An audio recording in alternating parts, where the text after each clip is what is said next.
Bonjour tout le monde. Aujourd'hui, je vous parle de la différence entre mobilité et flexibilité. En fait, j'entends souvent, j'aimerais augmenter ma flexibilité, je ne suis pas assez flexible.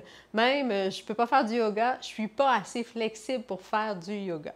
En fait, la première chose qu'il faut comprendre, c'est que la flexibilité, c'est l'amplitude dans un axe précis, par exemple d'une jambe, lorsque on va aller en flexion avant, jusqu'où est-ce que je peux descendre dans cet angle-là précis, sans engager de muscles à ce moment-là.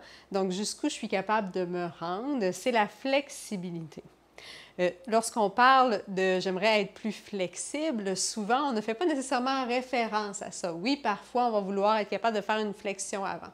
Sauf que fonctionnellement parlant, au quotidien ou dans les sports qu'on fait, ce n'est pas nécessairement ça qui va être le plus gagnant à la longue. Donc, je m'explique.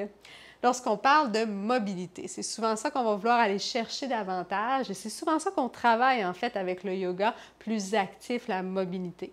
La mobilité, c'est davantage d'être capable de se rendre à quelque part, donc de se rendre dans un mouvement, une amplitude de mouvement en engageant les muscles. Donc lorsque je fais référence entre autres à l'escalade et que je travaille le yoga pour les grimpeurs, ce qu'on va vouloir travailler beaucoup, c'est la mobilité parce que c'est pas parce qu'on est capable de lever notre jambe extrêmement haut que lorsqu'il va venir le temps d'engager les muscles pour pouvoir sortir de ce mouvement-là, sortir de cet emplacement-là en mouvement, en fait, qu'on va être capable de le faire. Donc, ce qu'on va vouloir aller faire, c'est travailler la mobilité, c'est-à-dire d'être capable d'aller un peu plus loin, de plus en plus loin dans un axe précis, par exemple dans l'ouverture de la hanche, mais dans un engagement musculaire.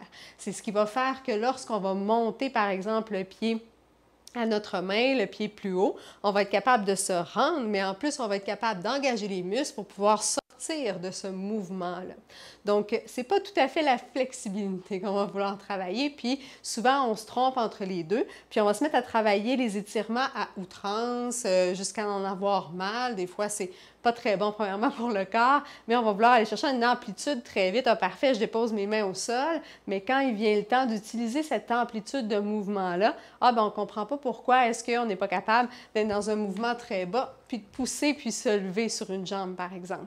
Bien, ça demande un engagement musculaire pour arriver à se relever. Donc, c'est important de pouvoir travailler ça dans la mobilité. Et en fait, c'est ce que le yoga actif nous apporte de pouvoir travailler une meilleure amplitude, une meilleure mobilité en activant les muscles tout simplement.